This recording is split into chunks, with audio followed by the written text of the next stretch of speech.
On August 11, 2023, I was pulled over by Galveston, Texas Police Department for suspicion of DWI after a troll called in a false report to dispatch. This led to a refusal by the department to give a breathalyzer as demanded, and them then proceeding to a blood draw while being cuffed and held down by nearly 10 officers without a warrant ever being shown. With coming discovery, you will easily see how Galveston Police Department is doing the bidding of Lafayette County, Mississippi, and the state of Mississippi. All right, we are. Oh, well, we're already getting pulled over. Already getting pulled over. Yes, sir. Officer Murph, GPD, you got your driver's license, man? Yeah. Can I ask what you pulled me over for? Yeah, sure. Several things. Fail to maintain a single lane, turn signal. I'm new. I found my friends. All right, you got your driver's license? I actually don't, but I can give you my number. Okay. You have any form of ID on you? I don't. No. Never. The law says you have to present it, not hand it to them. What's your number? It is 801. Wait. So before I give you this, you said that I was failing to maintain a lane. I've actually got the cam right here that shows that I was driving straight. I was literally. That's fine. I've got my camera too. Okay. You gonna give me your number? What state is that out of? Mississippi. Mississippi. What's your last name? Reardon.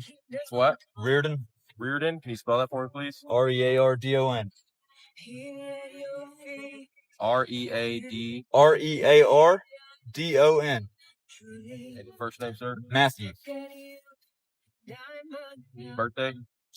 All right, Mr. Matthew. Anything in the vehicle going to be aware of? Guns, No. knives, or anything like that? Nothing at all. Okay. Hang tight. Okay? All right.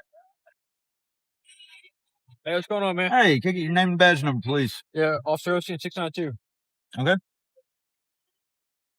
You doing all right tonight? Yeah, how are you? I'm all right. How are you tonight? Oh, just touring Galveston. First time being to Texas. First time being in Texas? Yeah, hadn't been through Texas. I do a lot of traveling around the country, but this is the first time actually coming through Texas. Wanted to see Galveston. You auditor, man? I don't answer questions. Okay. What's up, guys? He said, I don't know, he said basically failure to maintain the lane. But I mean, I've got dash cam right here. I was trying to look out to see where the gas station was, and... Hey, man, you said it's your first time here? Yeah. Hey, what's your name? It's Matthew. I mean, y'all look. Okay, you have his license on you? No. It's Matthew. Matthew what? Reardon. Matthew what? Reardon. Reardon? Yeah. Okay, what's your date of birth, man? March. The guy not write it down? Okay, where you headed to, man? Right here. Right here? Yeah. Okay. Meet up some friends. Okay. They're literally the ones taping you right now. Okay. I'm live on YouTube. All right, Mr. Matthew, I'm going to ask you a question. I need you to be honest with me, okay? Yeah. All right, have you been drinking tonight, man? Not a single thing. Okay, then how come I smell alcohol coming from the car? I hadn't had a drink, dropped a drink for 3 years. Nothing for 3 years? 3 years. 3 years, okay? You smell me? I can smell you. No alcohol. No alcohol. None. Okay. Can you step out of the vehicle, Mr. Matthew? Sure. I just pulled the mask down in blue. You don't have a single... Okay. Matthew, walk back here with me, man? Yeah.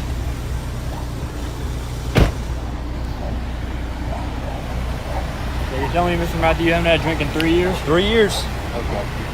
All my kids. Huh? All my kids. 3 years. All right, Mr. Matthew, you mind doing some tests? Make sure you're okay to drive, man? I mean, do you smell alcohol in my breath? I hadn't had a single thing to drink. That's not answering my question. I'm not taking... Your field sobriety tests are designed to fail. You know it and I know They're it. not designed to fail. The first one's scientific. How about this? Let me blow. Huh? I'll blow. You want to blow? I'll blow.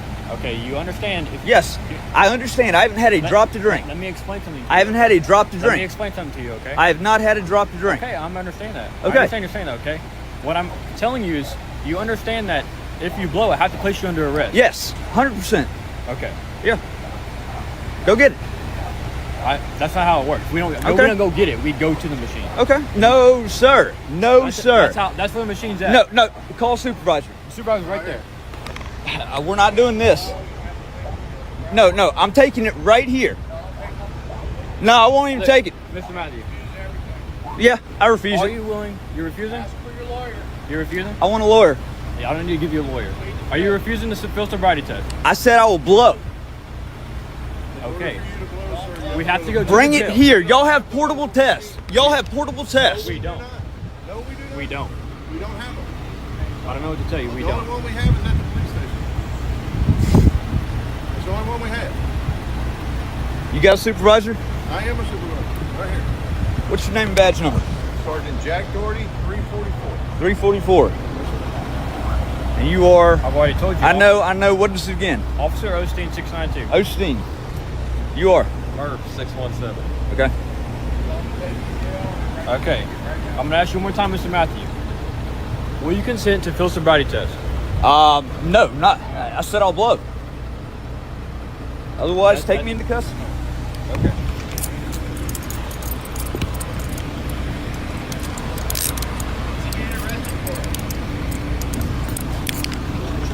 Suspicious of DWI. Hey, can you get my gimbal? Crime, man. He does not want to do the field sobriety test. The sobriety test is voluntary. He requests to blow in the I said I would blow. When I blow, zero. to search that car. They're towing it. That's why. Once they take him into custody. How can they take him into custody? There's no crime. Suspicion is If he not blows, a crime. if he blows zeros at the jail, are y'all gonna let him go, Suspicion is not a crime. Sergeant Doherty, or is it Lieutenant? Don't need to let him go, man. Is it Lieutenant or Sergeant? It's Sergeant. If he blows zeros at the jail, are y'all gonna let him go, or? Okay. What we're doing right now is exactly what he wanted to do. Well, I know. I was This just is what curious. he wants to do. Oh, I know. I was just curious. All he had to do was take the test. I know. I'm just curious as He didn't to. know. He requested to take a breath test. A breath machine is at the county jail. We Yeah, don't have I portable understand machines. that. I understand that. He doesn't understand y'all don't have them. Yeah.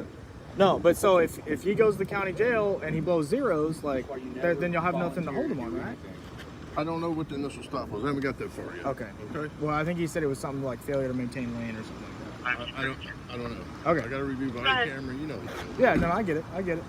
Okay, so he said he wanted to blow. Yes. But why is he in handcuffs? Because they're then? taking him to jail because So that's where what? the He's not been breathalyzer's cr- at. He hasn't been charged with a crime yet. Our Why? policy states if you're going to ride in the back of that car, you're going to have That's an handcuffs on. unlawful detention, though, man. He's requesting to go. He didn't request to get Yes, he handcuffed. did. It's right here on my camera. He He turned requested around to- and put his hands behind his back. That's because y'all told him to. No, we did not. No, it's on my he camera. did. He put him behind his back. He's Yeah, on. but still, man. I mean, if he's not, We're doing exactly what he's asking. But you guys are the law enforcement officers, not him. If he asks to blow, you still don't have a crime.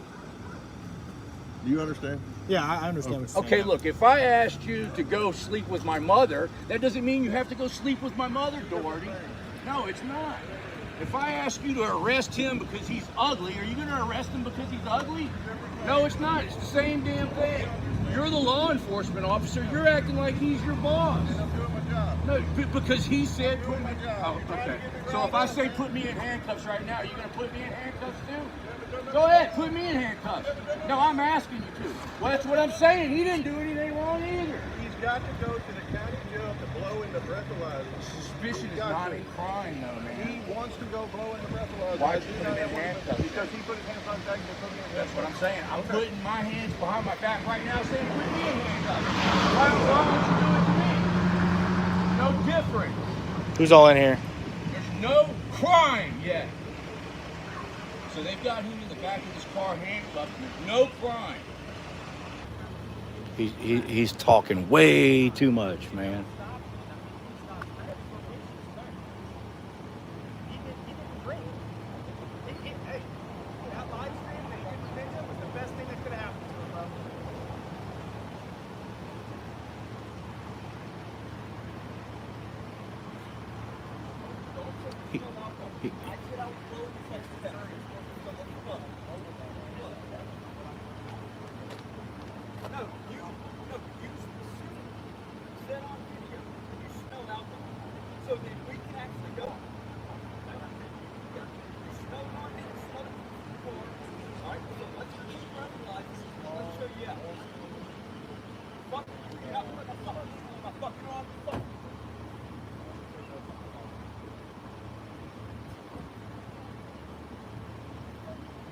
They said they want to draw blood on him, is what they just said. All right, they're taking him. He should have kept his mouth shut. He should have asked for his lawyer, and he shouldn't have answered any questions. He should have said, write me a ticket or take me to jail or let me go. And he'd be out of here by now. Are going to look like idiots, man, when he comes back sober.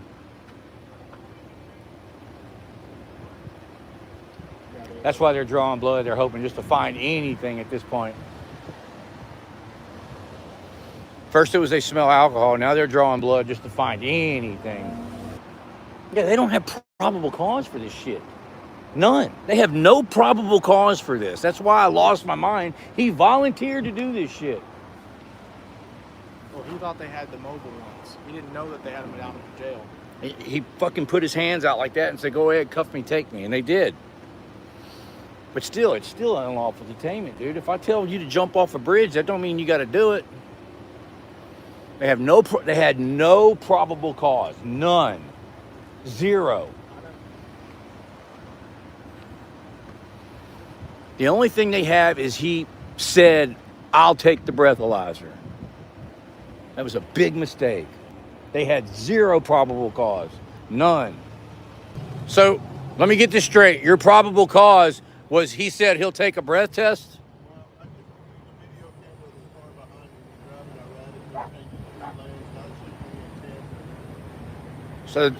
So you're saying you had probable cause? You had probable cause to make an arrest?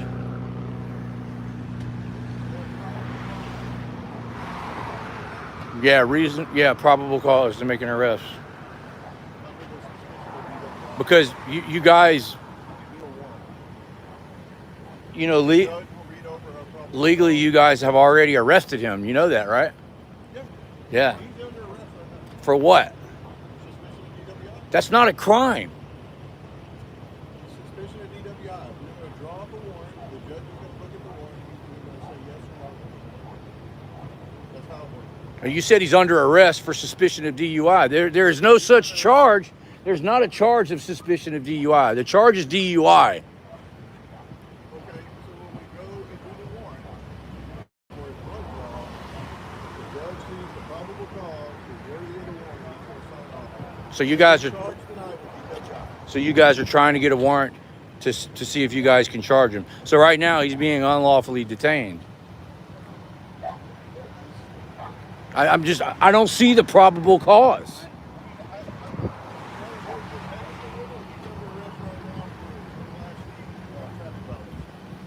Reckless driving? Well, that's what I asked you. Why didn't you say that to begin with? No, you said he's under arrest for suspicion of DUI. That's not a charge, though. Yeah, but that's not what you said. Suspicion of DUI isn't a crime. Reckless driving is an arrestable offense. You should have just said that to begin with. And then I went and lost my mind. August 1st of 2023, I got out of prison after being sentenced to a 1-year prison sentence on a probation revocation, which stemmed as a result of Sheriff's Deputy Candace Beaver's lies. On stand, in court, she knew that she was lying, without a doubt, 100%. When I got out, I knew that I had to put the truth out there, which is what I did with this video right here. Some of you may have seen it. A lot of you probably haven't. It actually got a pretty good amount of traction on the Lafayette County Audit YouTube channel. Now, in retaliation, because this video was published and got over 40,000 views in a very short period of time, Deputy Candace Beavers, as well as Hobie James, who is the deputy that's right here at the beginning of this video that has me pulled over. Both of these deputies, Hobie James and Candace Beavers, actually called down to Galveston. Both of them independently are recorded on phone calls to Officer William Osteen, who made the false arrest for DWI, who claimed he smelled alcohol and there was never any alcohol. Got my unsupervised probation revoked once again. Sent me to prison, back to prison over in Mississippi. That prison sentence, of course, was declared unlawful and was vacated January 21st of this year. The truth needs to come out. The conspiracy has got to get cracked.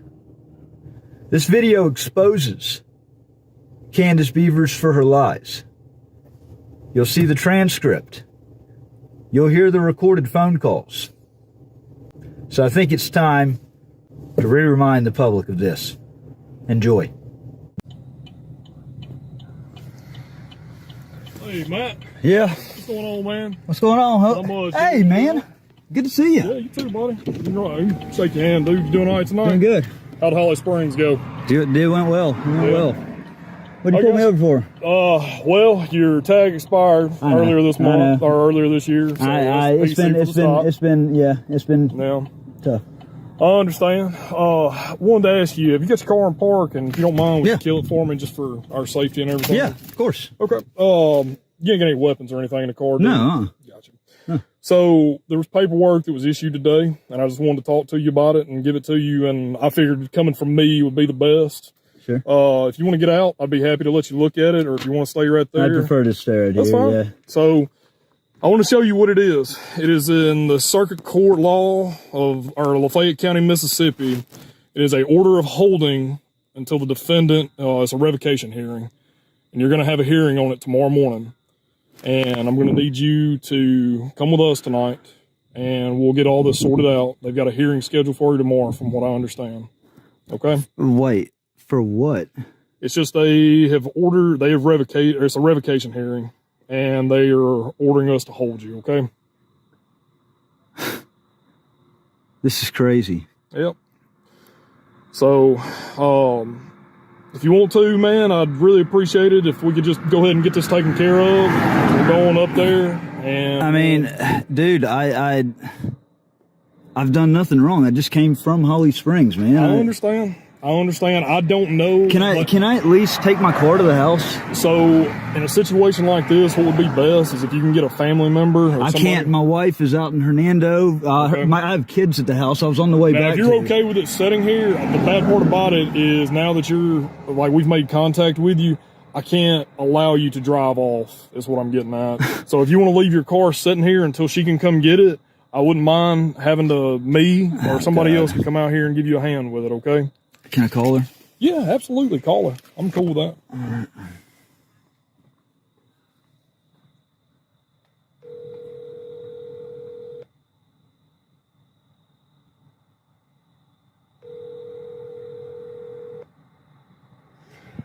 I got a cigarette. I'm just finding my cigarettes.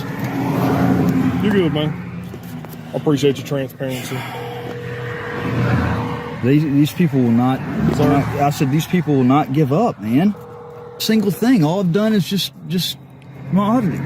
Yeah. Well, Matt, like I said, I've never had any bad experiences with you besides like everything that's going on. So. Come on.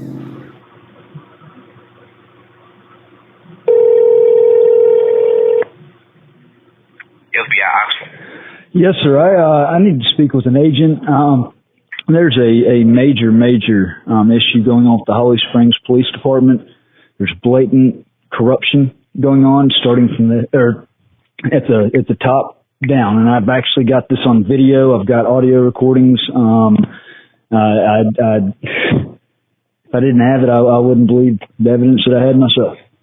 Well, we do walk-ins as opposed to phone calls. I understand that, but there's a little bit different of an issue for me. I'm actually, and that was another thing I was going to talk to the agents about. My constitutional rights have been literally mowed over by Lafayette County and now by Holly Springs. I'm actually banished from the city of Oxford. I've got to get permission to come into the city, and I know y'all are in the city, but so basically I need to make an appointment with y'all to come in there. If somebody can set a time with me so I can let Oxford know, or let Lafayette County Sheriff's Department know, and come in there and meet with y'all. Well, any time between the hours of 8 to 4, Monday through Friday would be fine. Okay. Is there like a lunch period that nobody's there, or even during the lunch period? It kind of varies from day to day.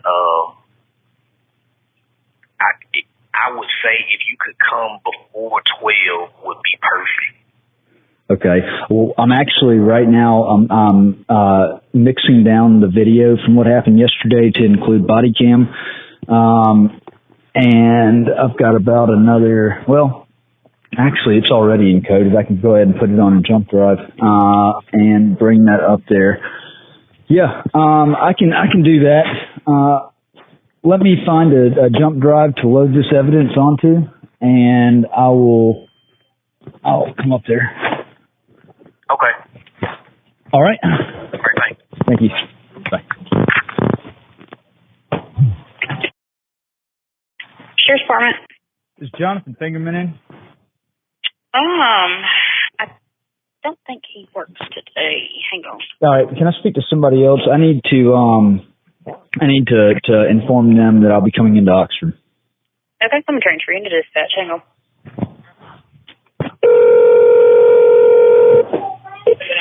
Hey, this is Deputy Beavers. How can I help you?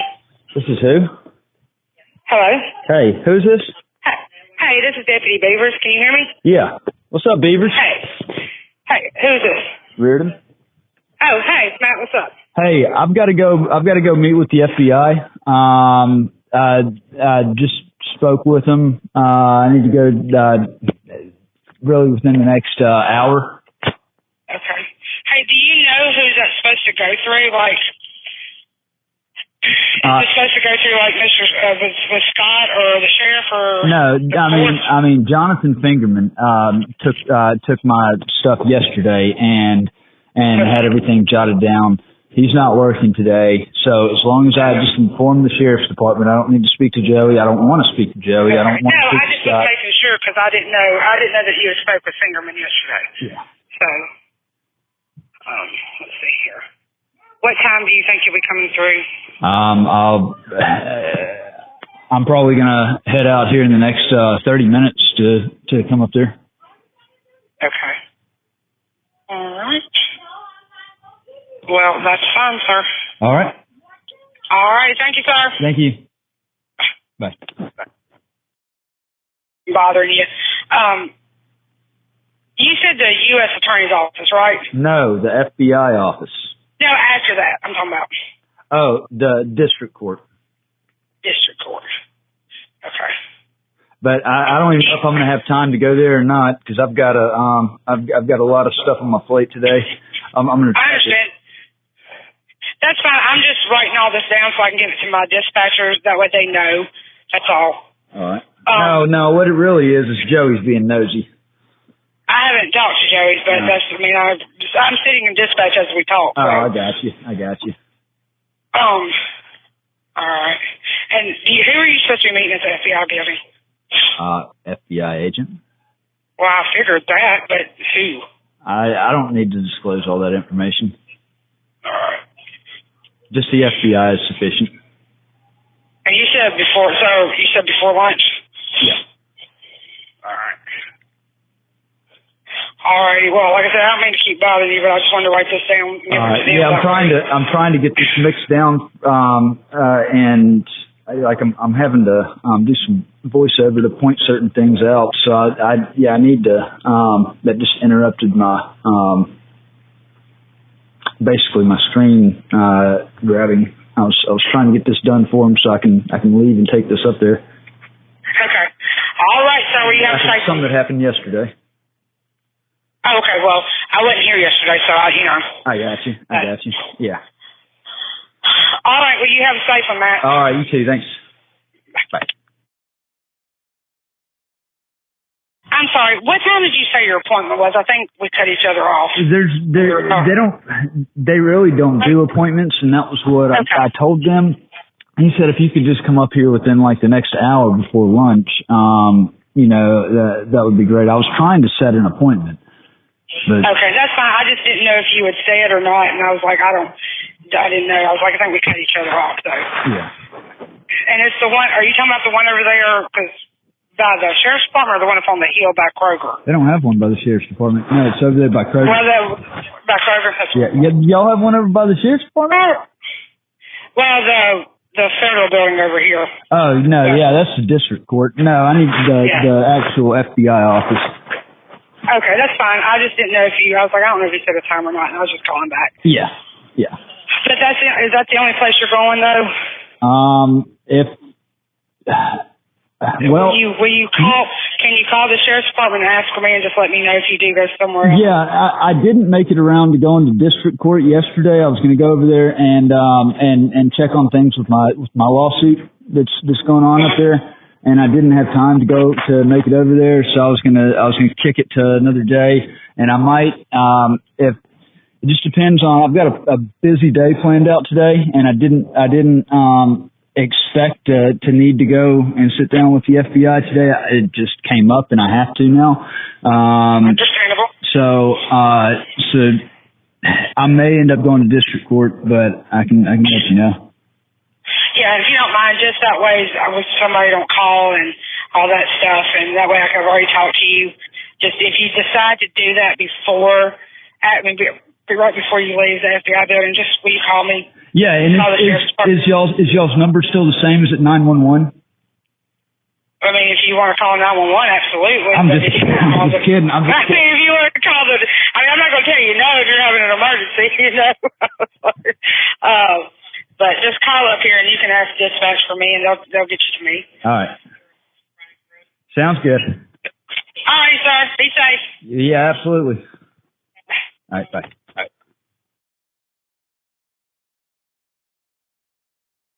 What type of claims are being dead? It's going to be 42 U.S. Code 1983, 42 U.S. Code 1985, 42 U.S. Code 1986. There's 14th Amendment violations, 4th Amendment violations. There's extreme prosecutorial misconduct that the county piggybacked on that actually conspired with private citizens to introduce knowingly perjurious testimony and false witnesses. That all came out in court back on the 4th.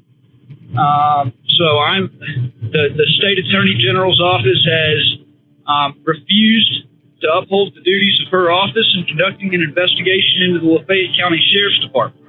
There's been cameras that have gone missing. They are running a very loose ship over there, and I've had enough of it. It ruined my life 4 years ago. I've lost everything. I've lost 4 houses over the last 4 years, had to move my kids. And, that's the thing is, this fiasco has taken enough of me and I'm not taking any more. So I've got a complaint, that's got a ton of teeth that I'm prepared to go forward with in federal court, and pursuant to, established case law, I can even bypass the state and go straight to the federal level with the 14th Amendment violation.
Guys that have watched me for a long time, I really don't like to be the center of attention. But anyways, I got some stuff I want to get off my chest real quick. and I don't feel like making a video about it. But this needs to be said, and everybody needs to know what's going on. And this has to do with the guy from Mississippi, Lafayette County Audits. I don't personally know this man. I've never spoken to him on the phone. I've never had a conversation with him. With that being said, I know News Now Ninja communicated with him quite oftenly while he was in prison, and also Good Citizen News. They know him a lot more than I do. I don't know the guy. I was going to meet him for the first time the other night. We all have a past. I have a past. I'm sure everybody has stuff in their past that they're not proud of. And this man just got out of prison like a couple of weeks ago. He just got out of prison. He was coming over here to start his life over. Okay? And I think everybody needs to know, when I talk about Galveston as a police state, like, I really mean it. This man started in Mississippi, drove through Mississippi, went through Louisiana, got into Texas, made it halfway through Texas, never had any problems, didn't get pulled over. As soon as he crossed the line into Galveston County, he got pulled over and got arrested. That goes to show you how bad police Galveston is. It is terrible. He drove right into shark-infested waters. Like, we told him to meet us at the store right before you get into Galveston, and I guess he went live, which was a mistake, because they were probably watching his live stream. They watched him come over the bridge, and he passed us up and went into the worst shark-infested waters in the whole country, in my opinion, and they immediately got him. But that's not what I wanted to talk about. I called Sergeant Doherty last night and talked to him. My first question was, Sergeant Doherty, did he blow in the breathalyzer? Did he fail the test? Did y'all draw blood? He said, we drew blood. The test results aren't back yet. Well, here's my question, and this is the reason why I went live. How do you have this man locked up, charged with a third DUI, and there's no probable cause, no evidence? They're waiting on the test results. How is that possible? I don't understand that. Please, anybody in the comments, please chime in. They're waiting on the test results. And then when I asked him, I said, this makes no sense. Where's the probable cause? And Sergeant Doherty's response to me was, Harvey, I take it that you've never seen his record before, his past. That was his excuse for this man being locked up while they're waiting on the test results. His past. They locked him up because of his past. How is that possible? We took our brand new software company ListKit, sent 10,000 cold emails per day, and hit 108. Adobe Acrobat AI Assistant is super helpful because it allows me to weed through everything that I don't need and get to what is inspiring. The only thing they have him on right now is he swerved. He went over the white line, allegedly. They pulled him over for that. They said they smelled alcohol. Everybody that was with this man swears he was not drinking.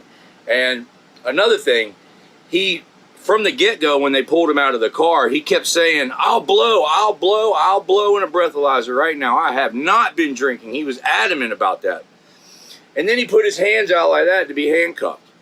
And so when they handcuffed him and put him in the back of the car, I said, Doherty, what is going on? What is he being detained, arrested for? And Doherty said, well, he volunteered to go and blow, and he volunteered to be put in cuffs.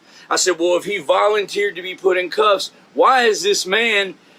I said, if he volunteered to go, why do you have him handcuffed in the back of the car? I said, take him out of the handcuffs. If he volunteered, there's no crime. At least uncuff him. Doherty said it was in their policies and procedures that anybody in the back of the police car has to be handcuffed, okay?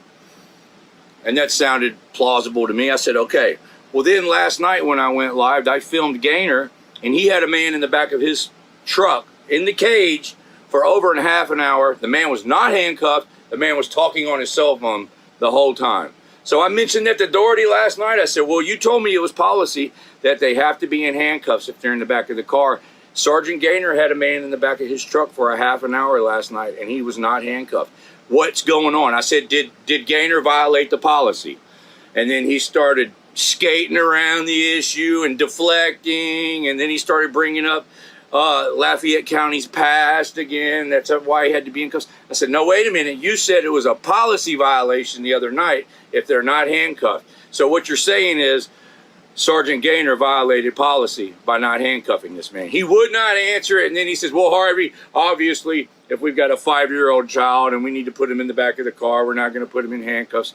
And I said, well, Doherty, you're acting like a 5-year-old. I'm calling you out on your bullshit. I'm calling you out on your lie, and you're deflecting, and you're acting like a child. And then he hung up on me. We have the whole thing recorded. You know we don't call the police department without recording everything.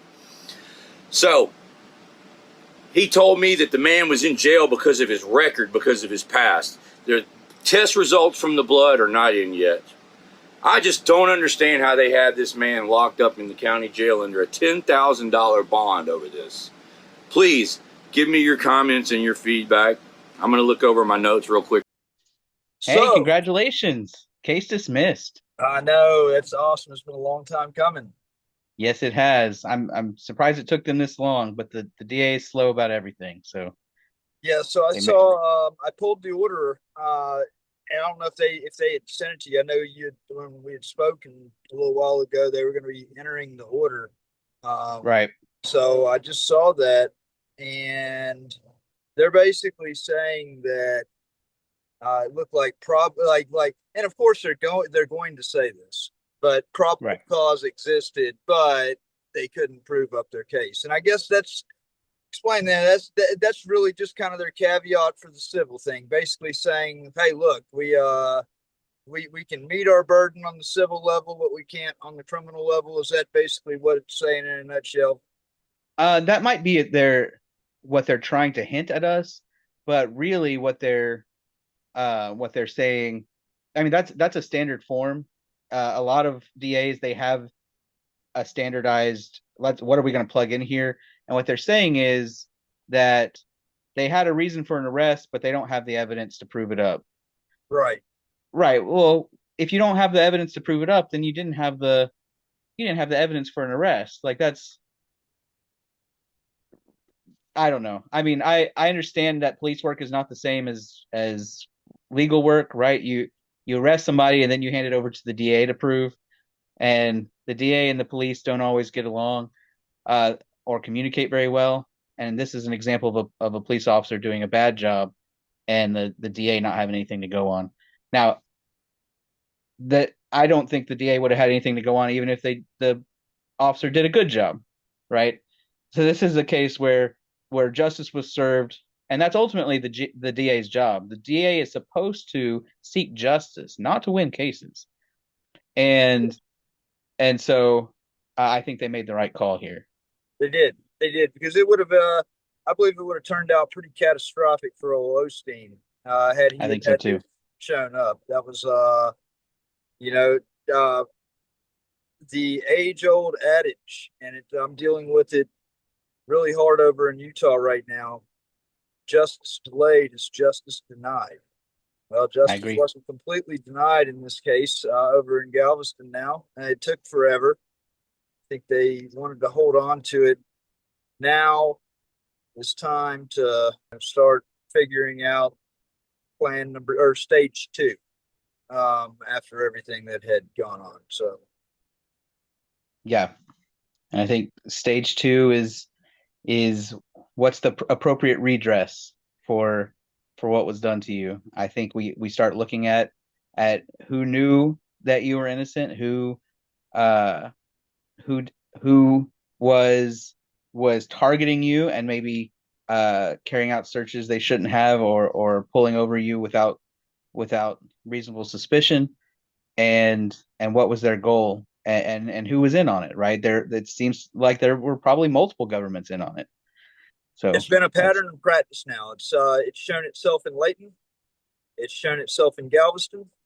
And I believe that we're seeing the workings of it happening again, quite possibly in Morgan County, Utah. And if I could, one thing I want to definitely throw out there and say about all this is, I mean, look, people need to kind of take notice at what's going on. This stuff's not being tolerated anymore, and it's going to get found out. You can't hide the records. And when it does come out, is it worth listening to a bunch of liars over in Mississippi that have continuously conspired over and over and over again? Their day of justice is coming very soon. And anybody out there, any other city that might possibly be in their line of fire as far as communicating stuff out, heed the warning, because Layton is now wrapped up in a bunch of mess because they took the information that was sent to them and then redisseminated it out. That's obviously a major issue. You got this Galveston issue that, Osteen spoke with 2 sheriff's deputies over in Lafayette County. Now the case is dismissed. Now look at all the liability over Galveston's head. Okay, all because they let Lafayette County, Mississippi, podunks. It's classy ignorance is what it is. It's a good way to put it. Yeah, I appreciate. That's wonderful news. I was, looking at coming down there, and we need to definitely talk about the other stuff, off of here. But I know that the clock is definitely ticking on some claims. Yep. But overall, I think justice was delayed, but ultimately the system got it right in letting you free. So I glad we could help you did a wonderful job, Ben. Thank you. I highly recommend this guy. If you're in the Houston, Texas area, if you have any personal injury, any probate, any Ben, why don't you go ahead and mention what you're. I know obviously you do handle some criminal and all that in civil rights, but why don't you go ahead and mention what your specialty is? Sure. Yeah. Obviously, like you said, I do some criminal and civil rights. I've had some moderate success with it. It's not what I enjoy doing, but I do it because it's the right thing. But I'm kind of a nerd, and what I really like is writing things. I like writing contracts. I like writing wills. I like doing trusts. So, if you have that sort of need and you're in the Houston area, look me up. I'd be happy to help or refer you to somebody who can. That's awesome. You did a great job, and best of all, it's kind of rare to find an attorney that actually will be there, pick up the phone, and he's a lot more accessible than that's nothing. That's not saying that he doesn't have a full plate. He has a full plate, and he still makes himself accessible. So, fantastic. Awesome. I appreciate the compliments. Absolutely. This was not supposed to be an ad for me. I came on to talk about the good news from Mr. Reardon. So, we want to. I think I kind of touched on this earlier, but there are things that have been talked about that have not been seen, proven, right, shown, and I think that's very important from a credibility standpoint to show that the things that I've been saying all along are supported by evidence. And I would like to I definitely want to I deserve full vindication at this point, and to me, full vindication goes farther than just a settlement. To me, full vindication is the truth, is people actually seeing the truth, because that goes a lot farther. Because it's just all this stuff has been a wrecking ball to my life. It's not only is it all just taking me to the lowest levels, but the government's favorite tool, the gaslighting.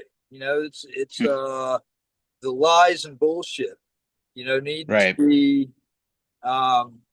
to be shown. These people need to be discredited And a little bit of credit needs to be added to the things that I've been saying all along that I think people have questioned. So. Yeah, I think that's right. And I notice as I do the civil rights work and the criminal work, what I notice is that the government doesn't treat itself as if it's as if it's part of the people. They treat themselves as if they're separate from the people and they need to protect themselves, which goes against the whole idea of what government's supposed to be for, which is to protect us first and to be our servants. And instead they serve themselves and try to keep us out. So yeah, I totally agree. See it all the time with locked doors, city halls and all that, I see it all the time. Mm-hmm. So yeah. Well, thanks for having me here to talk about your case. And I appreciate it. Yeah, definitely. Yes, sir. Thank you so much. You're welcome. Have a good weekend. You too. Thank you. Thanks. Bye. What's up, Leroy Truth? Tyrants beware. Good to have you. Hope everybody's doing all right tonight. If you tuned in earlier today, I did a live stream from the post office because this thing has been, everybody knew it was coming. You don't just lose as much time as I've lost to the just insane amount of corruption that has taken place. And I mean, it's a lot of stuff has come out in the wash, and you're going to see actually with this lawsuit that I'm going to go over, you're actually going to see firsthand yourself just the level of, I'm just going to say the level of fuckery that these people took. Let me, if you can, share this out. Do me a favor. I'm going to actually say it like Chili with delete laws says. Take your finger and just tap, tap. Just get 2 quick taps on the screen. Go ahead and throw a like on this video. Share this video out because this is some very important stuff that I'm going to go over. And if I can help any of you with a similar situation, I'll be happy to do it. These are the people that are named in the lawsuit. And I have every intention right now to amend this. I just had to get this filed by the right amount of time. Just so you know, in the state of Texas, for malicious prosecution, there's a 1-year statute of limitations. Now, with what happened with my case, there's actually 2 different claims of malicious prosecution because I was intentionally overcharged with a felony that they knew should never have been a felony, even if I was shit-hammered drunk and driving down the road in Texas.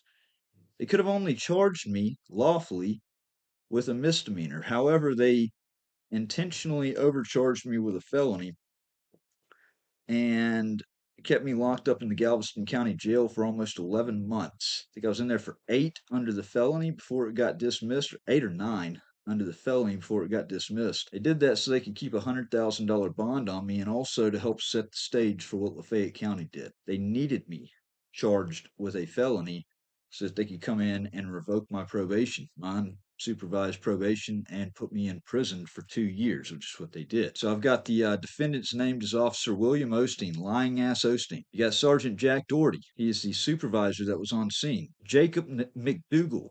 He is the RN, the nurse at UTMB Hospital that took my blood, that kept sticking me over and over and over at the hospital. There were about six law enforcement officers that forcefully held me face down on the hospital bed. All this is going on, my hands were handcuffed behind my back. That's a violation of policy and procedure right there for the hospital. I was supposed to be unhandcuffed or handcuffed in the front. We got Hobie James.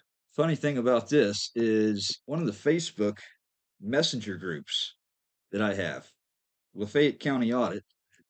Apparently he was on my friends list on one of my old profiles and got added to that Facebook messenger group. And so he scopes out my stuff. He's a snake. Candace Beavers, Jeff Busby, He is the circuit clerk in Lafayette County, Mississippi. Got the city of Galveston, Texas. UTMB Hospital. John Doe officers 1 to 5, John and Jane Does 1 to 6. Okay. I plan to come back and amend this and actually specify who these individuals are. Complaint for damages. We're going to go over this. This civil rights action arises under 42 U.S. Code 1983 and 1985, challenging a coordinated interstate conspiracy to deprive plaintiff Matthew Oliver Reardon of his constitutional rights through false arrest, malicious prosecution, excessive force, deliberate fabrication of evidence, and procurement of a search warrant through perjury. This case involves a systematic violation of the plaintiff's First,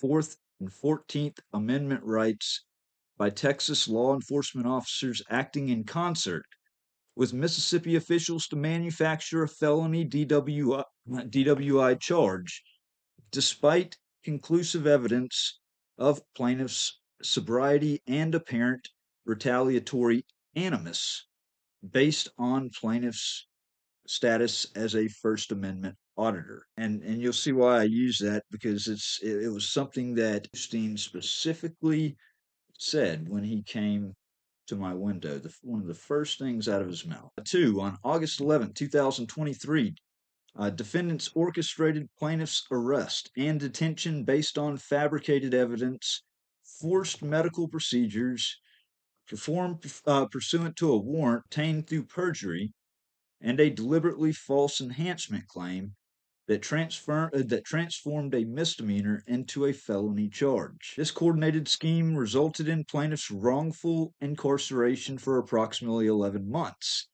under a $100,000 bond, all while defendants possessed exculpatory evidence proving plaintiff's innocence and the falsity of the enhancement allegations. 3. Central to this case is Officer Osteen's procurement of a blood draw warrant through deliberate perjury and material representations in his sworn affidavit. As established in Franks v. Delaware, when law enforcement officers make material false statements and warrant affidavits with knowledge of their falsity or reckless disregard for the truth, such warrants provide no constitutional protection, and all evidence obtained thereunder must be suppressed as fruit of the poisonous tree, under Wong Sun v. United States. 4, the constitutional violations. Hey, Wingspan, welcome to the live stream. Good to have you. The constitutional violations alleged herein were not isolated incidents of poor judgment, but rather the product of a deliberate, coordinated scheme involving multiple law enforcement agencies across state lines,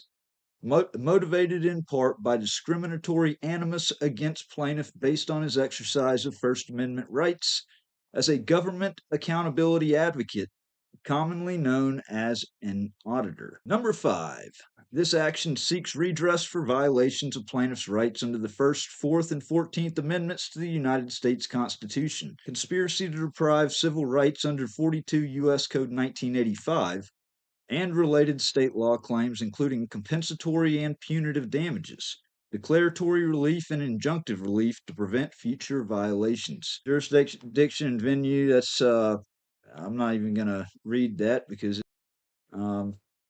it just basically specifies that the jurisdiction is right where it's at.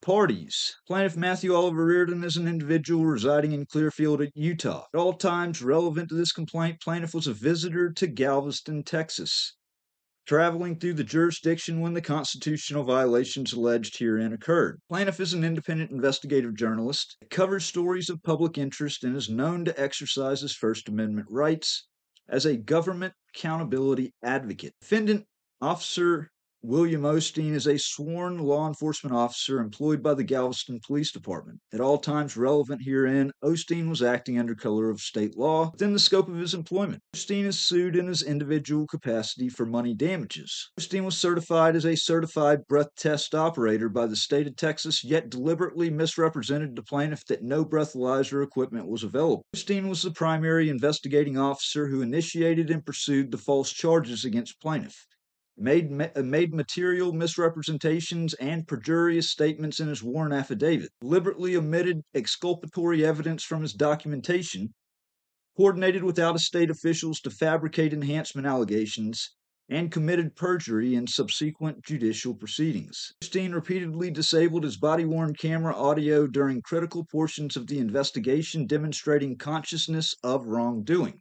Defendant Sergeant Jack Doherty is a supervisory law enforcement officer employed by the Galveston Police Department. At all times relevant herein, Doherty was acting under color of state law within the scope of his employment. Doherty is sued in his individual capacity for money damages. Doherty was present during the constitutional violations, had supervisory authority over the officers involved, and failed to intervene to prevent or stop the violations despite clear opportunity and duty to do so. 12. Defendant Jacob McDougal is a registered nurse employed by UTMB Health, who at all times relevant herein was acting under color of state law in conjunction with law enforcement. McDougal was sued in his individual capacity for money damages. McDougal performed the forced blood draw on plaintiff while plaintiff was restrained by multiple officers without plaintiff's consent, despite plaintiff's explicit objections and stated fear of needles, pursuant to a warrant that was procured through perjury and material representations. 13. Defendant Hobie James is a sworn law enforcement officer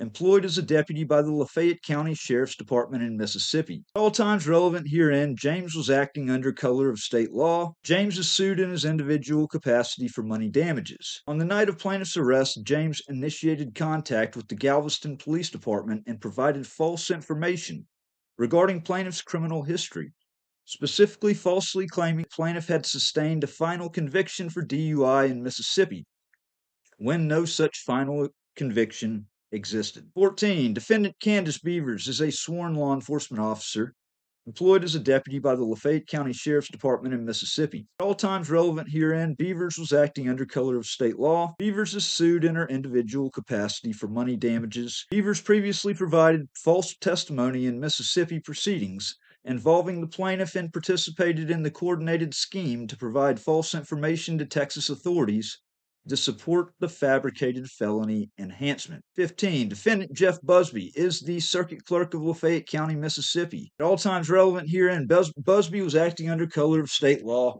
within the scope of his official duties. Busby is sued in his individual capacity for money damages. Busby provided official correspondence on county letterhead.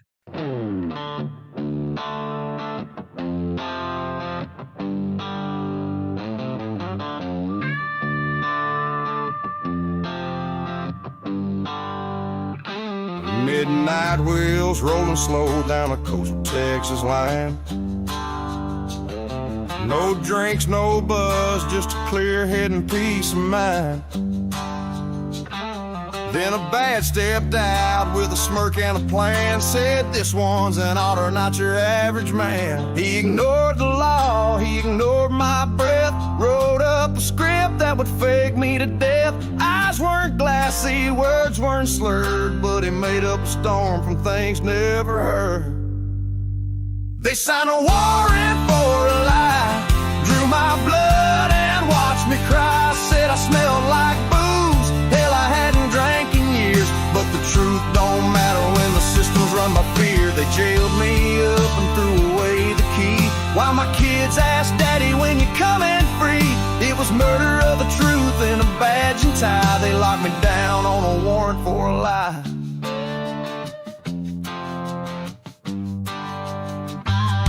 UTMB hands with needles like knives, didn't show no paper, didn't care about rights. Already stood there, knew it wasn't just, but back the blue line, let me bleed in the dust. Meanwhile back east they were ringing the phone, Mississippi snakes with a thirst for my bones. James and Beavers, Busby too, sent lies through the wire like it was all true. They signed a warrant for a lie, drew my blood and watched me cry, said I smelled like booze, hell I hadn't drank in years, but the truth don't matter when the system's run by fear. They jailed me up and threw away the key, while my name got dragged through Galveston Sea. They made a felony out of thin blue sky just to silence my voice with a warrant for a lie.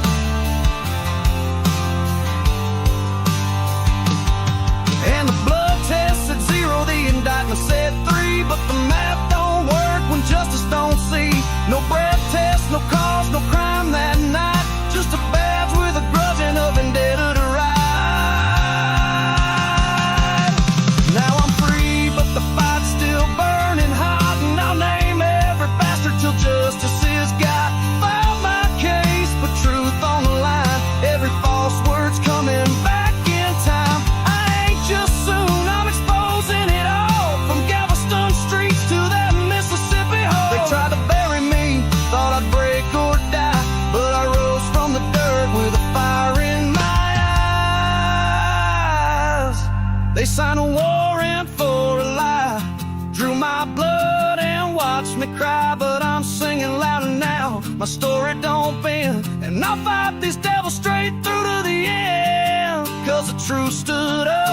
charges died, and I've still got my name, I grit my pride. No man should ever be crucified by the stroke of a pen on a warrant for a lie.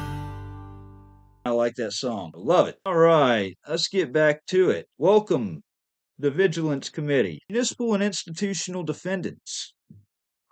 Defendant City of Galveston is a municipal corporation organized and existing under the laws of the state of Texas. The City of Galveston employs defendants Osteen and Doherty and is responsible for their training, supervision, and discipline. The City of Galveston maintained policies, customs, and practices that were the moving force behind the constitutional violations alleged herein. The City of Galveston is sued for money damages and to the extent permitted by law, and for prospective injunctive and declaratory relief. Defendant UTMB Health is a component of the University of Texas system, and it operates as a state actor providing medical services. UTMB Health employed defendant McDougal and other medical personnel who participated in the constitutional violations alleged herein. Very confusing. UTMB Health, the hospital in Galveston, is sued for money damages to the extent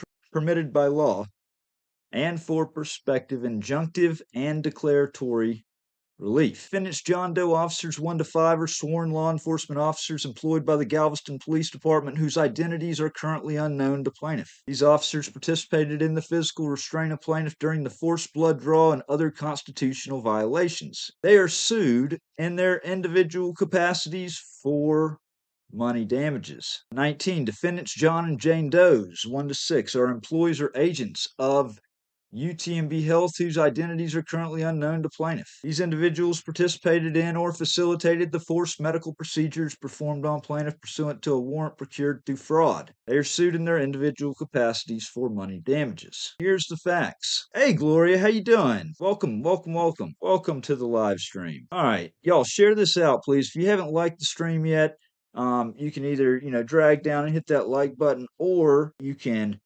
double tap the screen, and that is apparently supposed to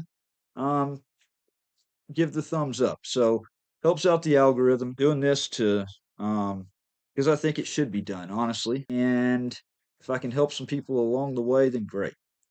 All right. Here's the background and context. This case arises from a coordinated interstate conspiracy to deprive the plaintiff of his constitutional rights through the fabrication of evidence, procurement of search warrants through perjury, malicious prosecution, and excessive force. The conspiracy involved law enforcement officers and officials in both Texas and Mississippi who communicated directly to share false information and coordinate prosecutorial actions designed to harm plaintiff in retaliation for his previous legal challenges to Mississippi authorities and his exercise of First Amendment rights as a government accountability advocate. 21. Plaintiff's constitutional rights were violated not through isolated acts of misconduct, but through a deliberate scheme orchestrated by multiple defendants across state lines. The evidence establishes that Mississippi officials, including defendants James, Beavers, and Busby, initiated contact with Texas authorities on the night of plaintiff's arrest.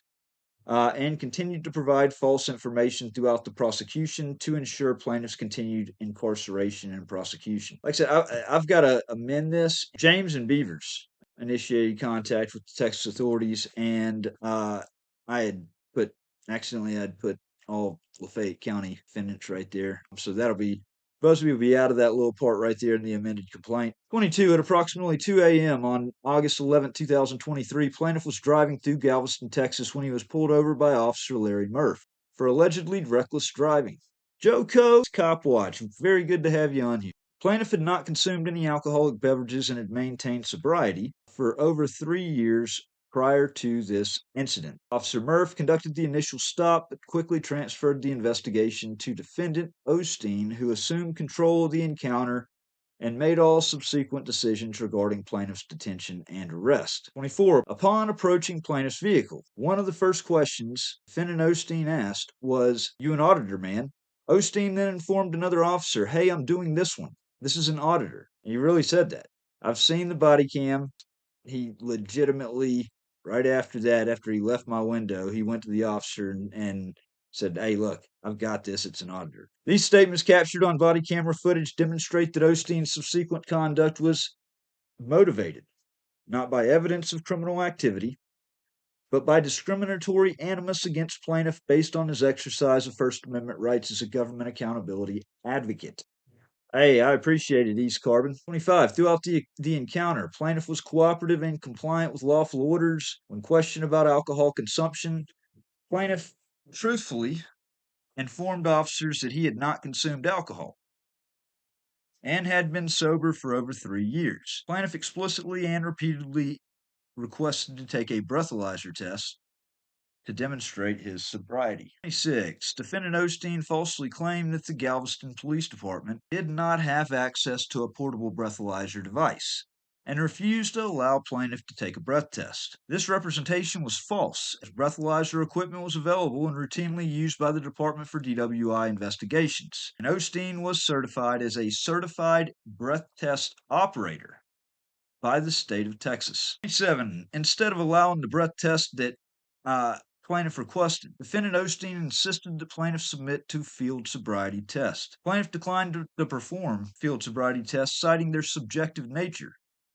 and his constitutional right to refuse such test. Plaintiff's refusal was lawful and cannot constitute probable cause for arrest. 28. Despite plaintiff's continued cooperation, his explicit request for a breath test, his truthful statements about sobriety, and the absence of any objective indicators of intoxication, defendant Osteen placed plaintiff under arrest for driving while intoxicated. Fraudulent warrant procurement and perjurious affidavit. 29. Following the arrest at approximately 2:49 a.m. on August 11, 2023, defendant Osteen applied for and obtained a search warrant for plaintiff's blood. However, as detailed in a subsequent motion for Frank's hearing, filed in the underlying criminal case, Osteen's warrant affidavit contained numerous material false statements made with knowledge of their falsity or reckless disregard for the truth. 30. Specifically, Osteen's affidavit falsely claimed he observed the following signs of alcohol intoxication: an odor of an unknown alcoholic beverage emitting from the vehicle. B. To have watery, glossy eyes. C. Walking heavy-footed. D. Speech slurred and thick-tongued. And eventually, okay, the videos will come out. And it'll be after this is all, it won't be while this is pending. It'll be after this is all resolved, okay? You'll be able to see that none of this stuff is true. None of it. E. Eyes watery and dilated. And F. Odor of alcoholic beverage on breath, moderate, okay? 31. These statements were materially false and made with reckless disregard for the truth, as evidenced by the subsequent toxicology report showing 0 alcohol content in plaintiff's blood. B. Osteen's own body camera footage contradicting his claims. C. His own statements on camera clarifying that he smelled no alcohol on plaintiff's breath, only from the vehicle. D.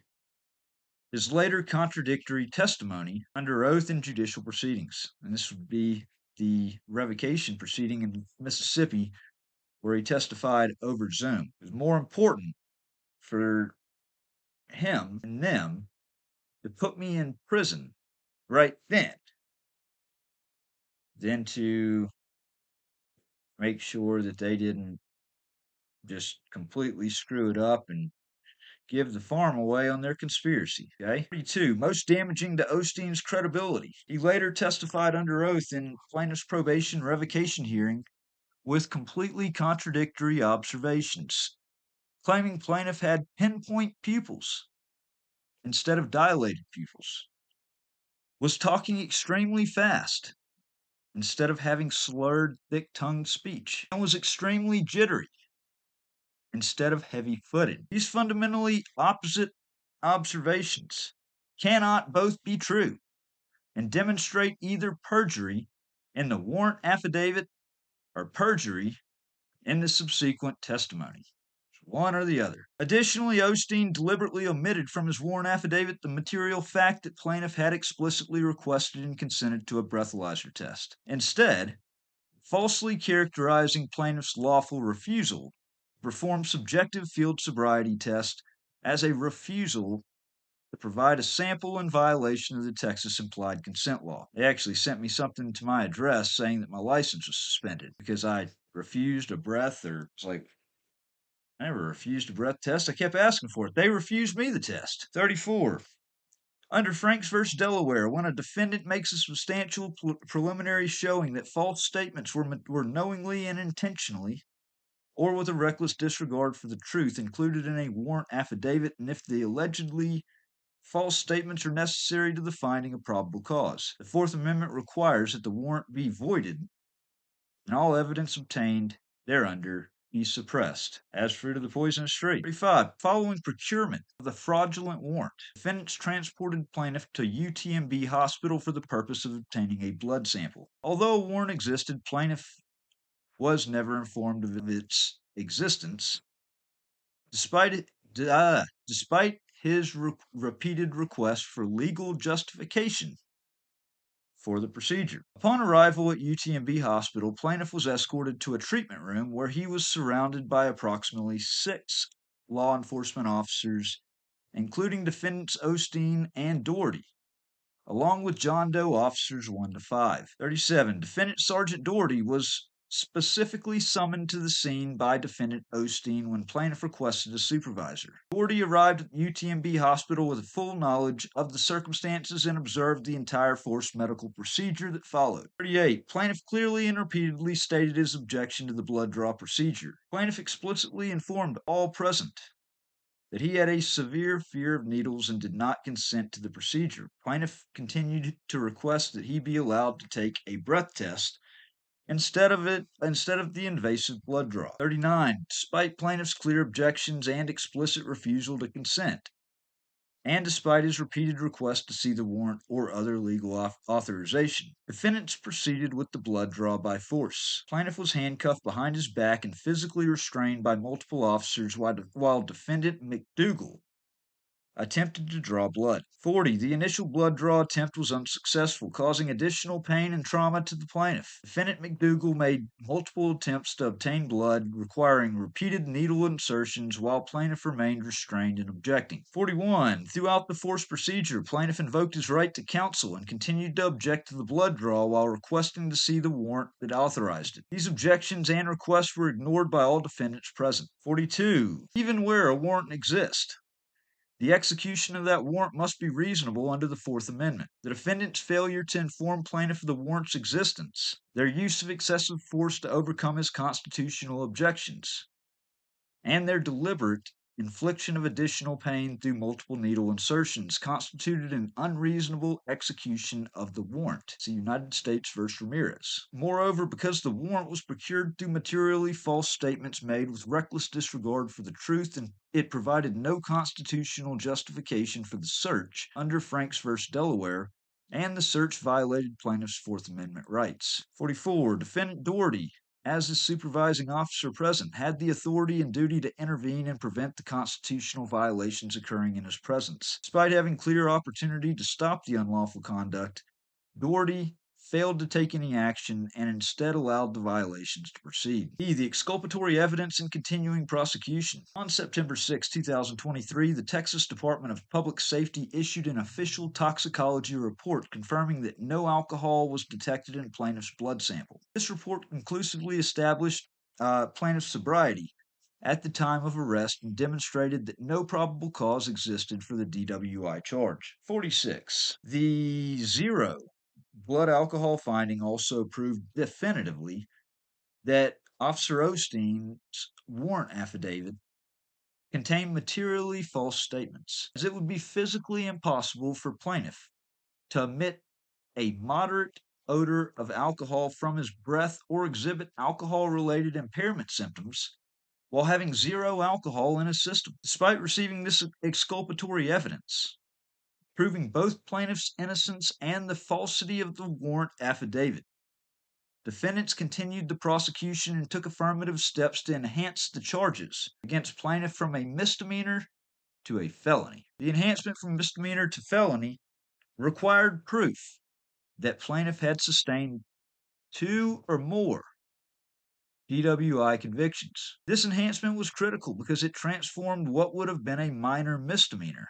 with no alcohol detected, into a serious felony, carrying substantial prison time and bond requirements. At exactly 2:41 a.m. on August 11, 2023, while plaintiff was being transported to UTMB Hospital for the forced blood draw, defendant Hobie James, a deputy with the Lafayette County Sheriff's Department in Mississippi, placed a direct phone call to the Galveston Police Department dispatch. This call is documented in official GPD call logs and represents the initiation of interstate conspiracy alleged herein. Hey, Lisa Lynn, welcome to the live stream. Thank you for joining. 50. The timing of James' call occurring during the active arrest and forced blood draw procedure demonstrates premeditation and coordination. James specifically requested to speak with the officer that arrested him, indicating prior knowledge of plaintiff's arrest and the specific officers involved. 51.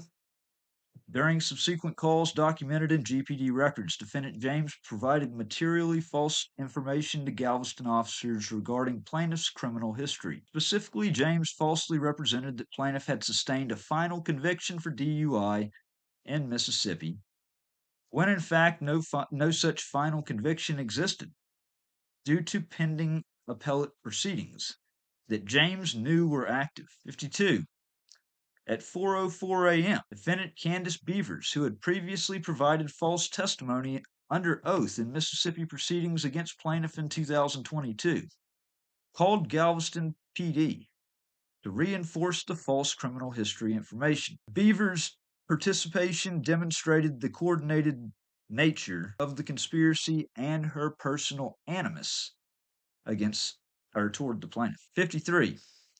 The false information provided by defendants James and Beavers was material to the Texas prosecution because it formed the sole basis for the felony enhancement. It transformed a misdemeanor charge with zero blood alcohol content into a third-degree felony carrying a $100,000 bond and potential imprisonment of 2 to 10 years. 54.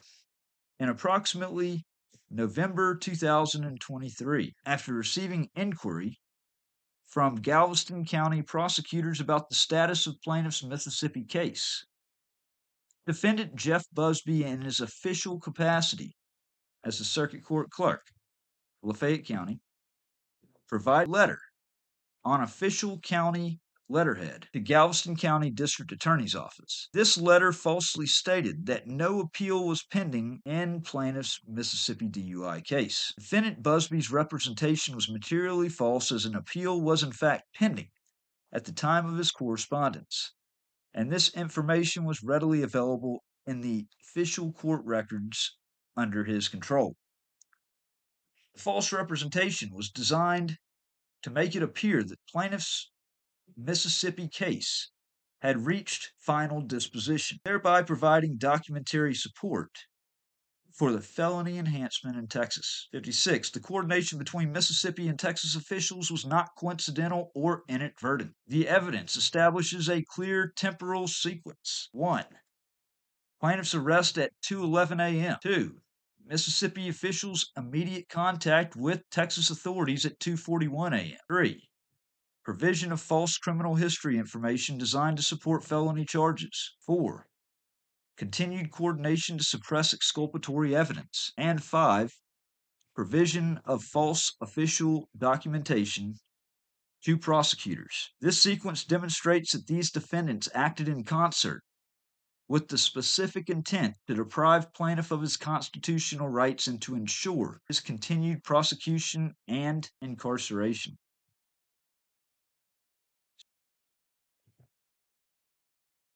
57.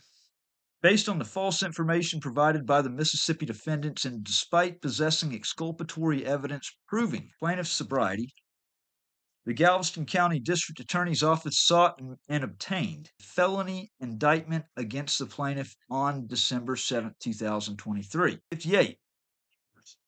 The indictment charged plaintiff with felony DWI third or more, falsely alleging that plaintiff had sustained 2 or more prior DWI convictions. This allegation was known to be false by Texas authorities who had received information from Mississippi officials that contradicted the enhancement claim. 59. The false felony indictment resulted in plaintiff being held under a $100,000 bond, which was substantially higher than it would have been imposed for a misdemeanor charge, or if accurate information about plaintiff's criminal history had been provided. 60. Plaintiff remained incarcerated from August 11, 2023 to approximately July 2024, a period of nearly 11 months due to the false charges and enhancement allegations fabricated by the defendants. And of course, at that time, I was including like whenever I got extradited over to Mississippi, it was about that time that I went off to prison, where I was robbed of a trial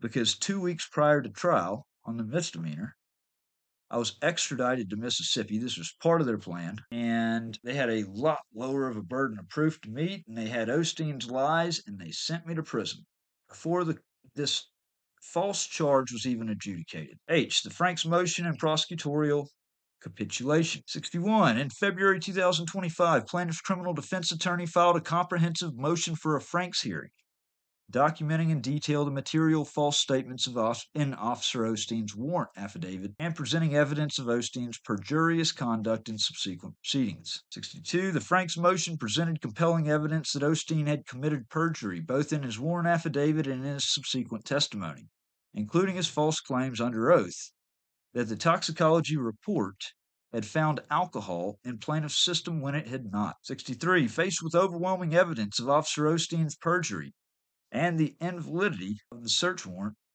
the Galveston County District Attorney's Office dismissed all charges against the plaintiff just days before the scheduled Franks hearing, explicitly stating that the state cannot prove beyond a reasonable doubt the charges against the plaintiff. They didn't want Osteen testifying. That's what that was all about, 100%. I can tell you right now, guaranteed 100%. They dismissed, they held on to their bad hand as long as they possibly could. But when it came down to it, when we had the hearing set up to put Osteen on the stand about his intentional lies, okay, that was going to be devastating. They decided they had to throw it out at that point, so there wasn't any more of a record of it. They let go of their bad hand. 63. Faced with overwhelming evidence of Officer Osteen's perjury and the invalidity of the search, 64. The dismissal represents a favorable termination of the prosecution for purposes of plaintiff's malicious prosecution claims and confirms the absence of probable cause for all charges, both misdemeanor and felony. 65. The timing of the dismissal immediately before a hearing where Officer Osteen would be required to defend his contradictory statements under oath demonstrates the prosecution's recognition that the charges were unsupportable and that Osteen's conduct was indefensible. I. Ongoing retaliatory conduct and pattern of constitutional violations. 66. The prosecution and continued charging of the plaintiff even after the dismissal of the felony charges represents ongoing retaliatory conduct designed to trigger revocation of plaintiff's probation in Mississippi and to punish him for his exercise of First Amendment rights. 67. The interstate nature of the conspiracy and the coordination between defendants in different jurisdictions establishes a pattern of conduct designed to circumvent plaintiff's constitutional protections and deny him due process of law. 68. The evidence demonstrates that plaintiff's targeting and prosecution were motivated not by evidence of criminal conduct, but by discriminatory animus based on his status as a First Amendment auditor and retaliatory animus for his previous legal challenges to Mississippi authorities. I'm sure they've heard the caught red-handed by now, but in case they haven't, we're going to go ahead and we're going to listen to that right now. Caught red-handed, their lies laid bare. These public officials thought nobody would care. A conspiracy deep, but the truth's coming through. The system's cracking, now they'll pay their due.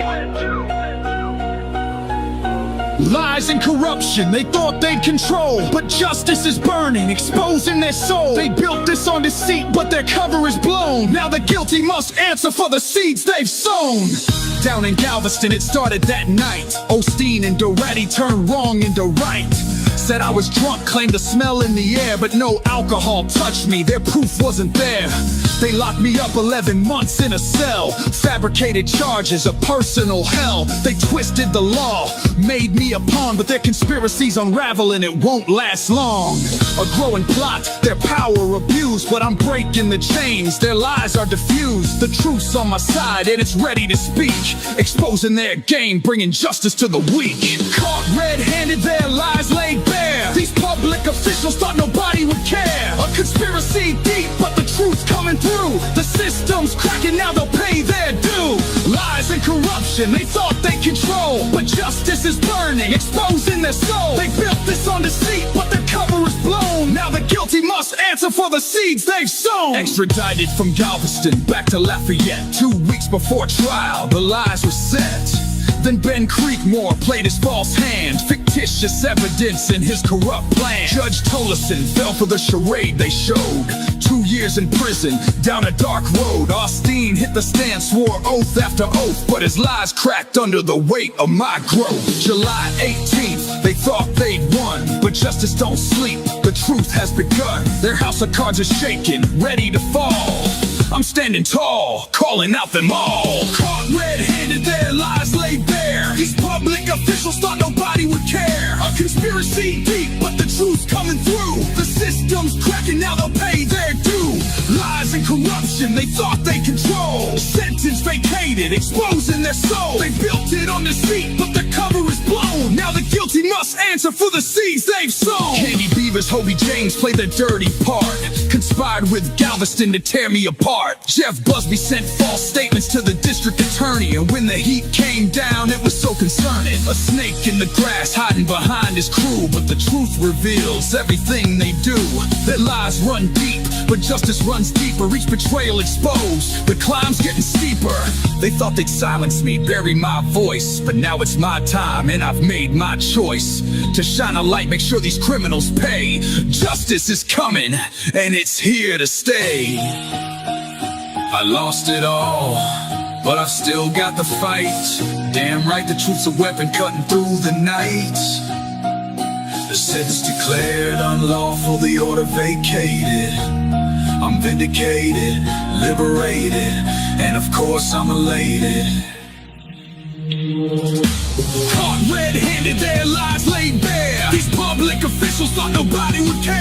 A conspiracy deep, but the truth's coming through. The system's cracking, now they'll pay their due. Lies and corruption, they thought they control. Sentence vacated, exposing their soul. They built it on deceit, but their cover is blown. Now the guilty must answer for the seeds they've sown. Yeah, pour again. Damn right, the truth's a weapon, cutting through the night. The sentence declared unlawful, the order vacated.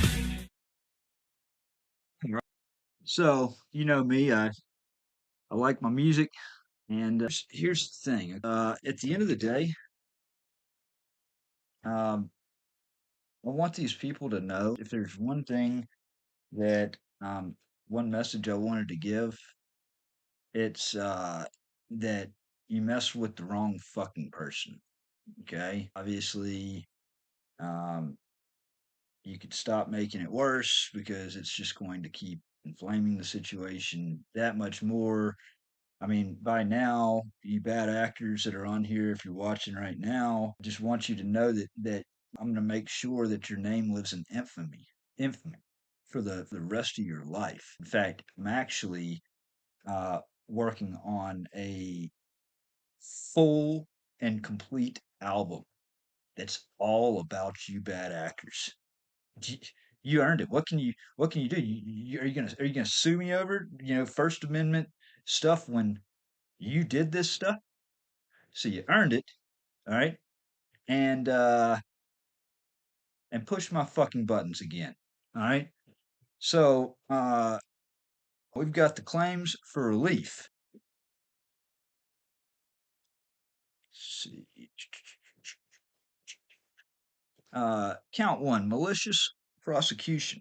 As I said, I'm going to be amending the complaint. Going to be adding defendants. I won't be taking defendants away.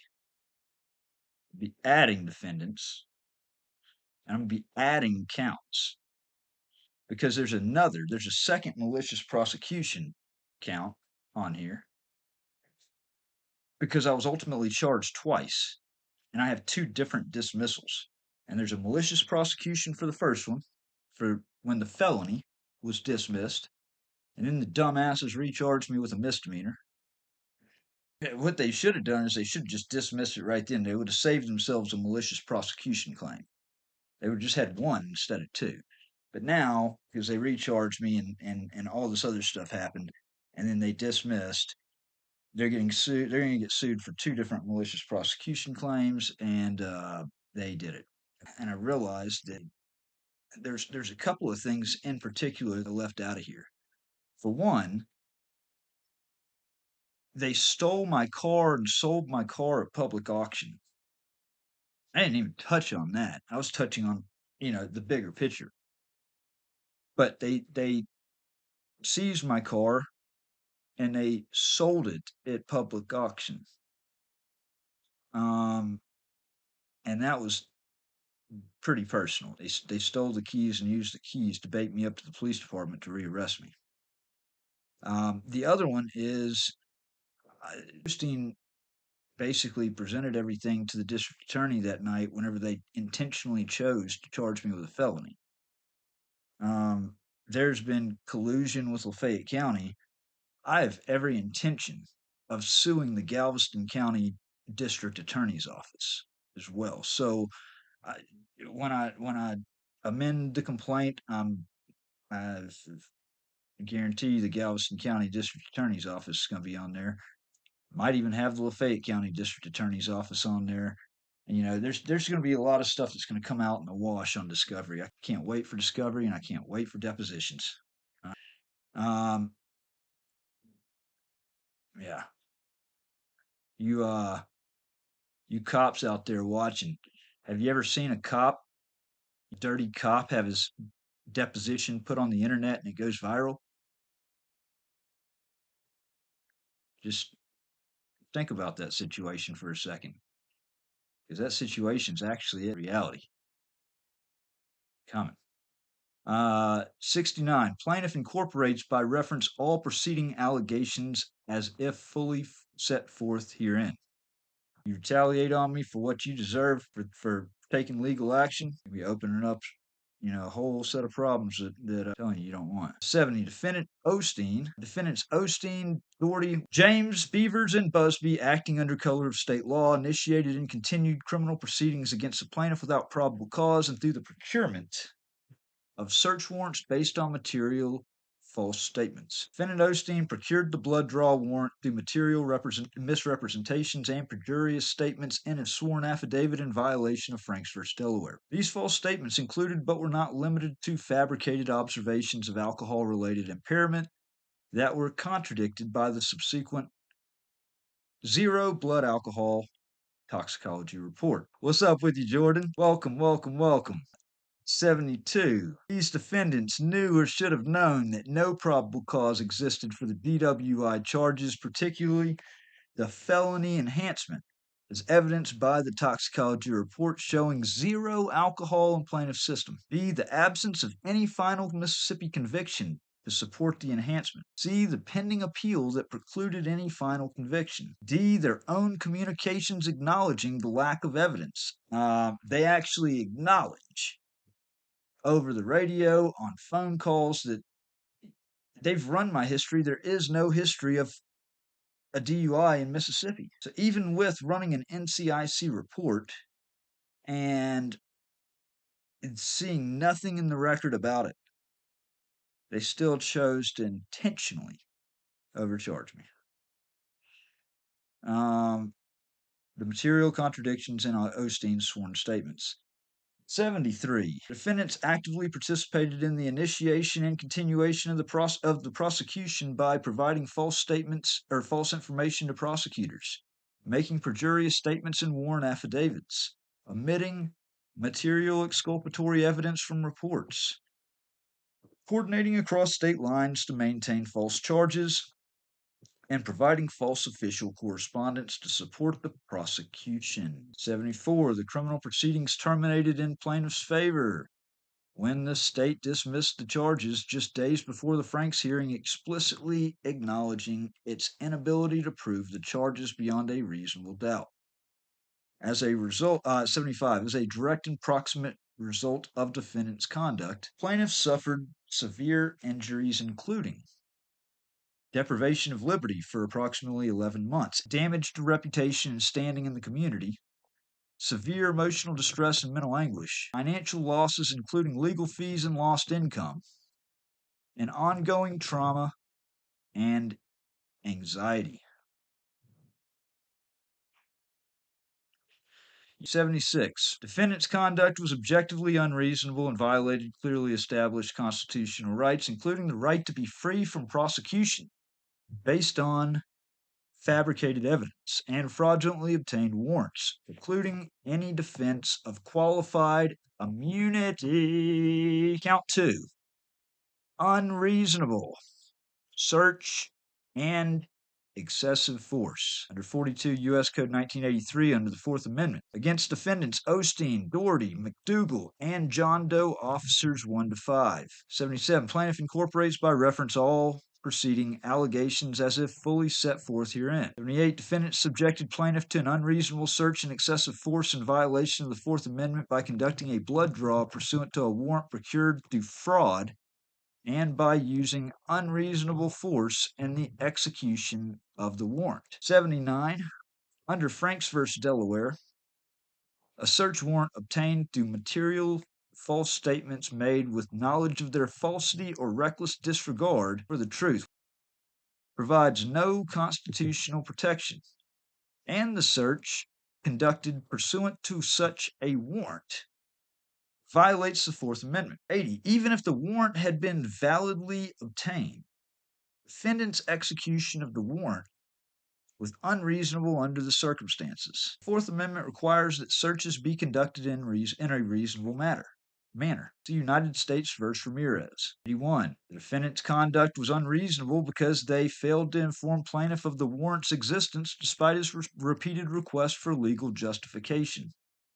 Used excessive force to restrain plaintiff during the procedure, ignored his medical concerns about needles. He performed multiple unsuccessful needle insertions causing unnecessary pain. And E, refused to allow him to take the breath test he had requested and consented to. 82. The physical force used to restrain plaintiff during the blood draw was objectively unreasonable under the circumstances, as plaintiff posed no threat to officer safety or flight risk, and the force was used solely to overcome his constitutional objection to an unlawfully obtained search warrant. 83. Defendants McDougal and John Doe officers 1 to 5 actively participated in the constitutional violation by physically restraining plaintiff and performing the blood draw despite the fraudulent nature of the warrant authorizing it. 84. Defendant Doherty is a supervisory officer present during the violations, had the authority and duty to intervene, but failed to take any action to prevent the constitutional violations. What's up, Wingspan? 85. The defendant's conduct was objectively unreasonable and violated clearly established constitutional rights, of which a reasonable officer would have known. Count 3. First Amendment retaliation. 42 U.S. Code 1983 against defendants Osteen and Doherty. 86. Plaintiff incorporates by reference all preceding allegations as if fully set forth herein. 87. Defendants Osteen and Doherty violated plaintiff's First Amendment rights by retaliating against him for his exercise of constitutionally protected speech and expressive conduct as a government accountability advocate. 88. Plaintiff engaged in constitutionally protected activity by exercising his First Amendment rights to observe, record, and critique government conduct in his capacity as a First Amendment auditor. 89. Defendant's immediate identification of plaintiff as a auditor and Osteen's statement, "I'm doing this one," this is an auditor, demonstrate that his subsequent arrest and prosecution were motivated by discriminatory animus against the plaintiff based on his exercise of First Amendment rights. The defendants took adverse action against plaintiff, including arrest, prosecution, and denial of his request for a breath test that was motivated by his protected First Amendment activity. 91. The adverse actions taken by defendants would chill a person of ordinary firmness from continuing to engage in protected First Amendment activity. See Hartman v. Moore. 92. Yeah, they do. Defendant's retaliatory conduct violated clearly established First Amendment rights and is not protected by qualified immunity. Defendant Doherty and John Doe officers 1 to 5 had a constitutional duty to intervene to prevent the violation of plaintiff's constitutional rights when they had the opportunity to do so. These defendants observed the constitutional violations occurring in their presence, including the execution of a fraudulently obtained warrant and excessive force used against the plaintiff. 96. The defendants had sufficient time and opportunity to intervene to prevent the violations, but failed to take any action to protect plaintiff's constitutional rights. The failure to intervene was objectively unreasonable under the circumstances and violated clearly established law requiring officers to prevent constitutional violations when they had the opportunity to do so. Count 5, conspiracy to deprive civil rights. So paragraph 2 and paragraph 3 in 1985. 98.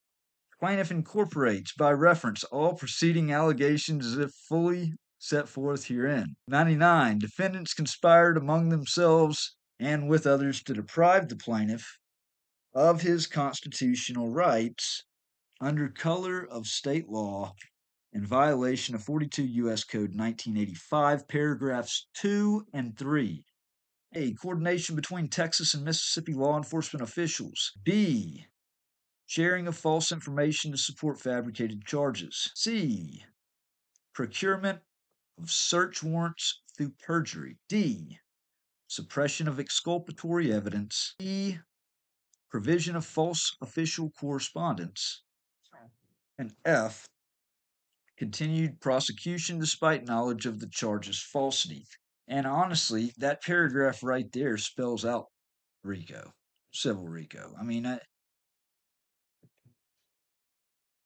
probably should add that on there. I should probably cut my teeth with a civil RICO right here. Mark Carrington. Your name Don is Matthews. Don Matthews? Yeah.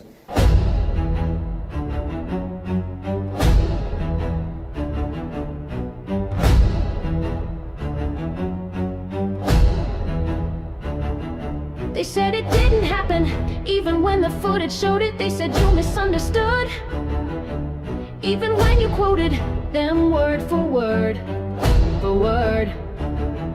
They said you were unstable, even when the system was falling apart. This isn't confusion, it's strategy. Gaslighting, the government's favorite tool. But every time they lie, another camera rolls. Every time they deny, another file uploads. Truth is the new rebellion, and we're filming it in real time. This is the gaslight anthem. Is the gaslight anthem.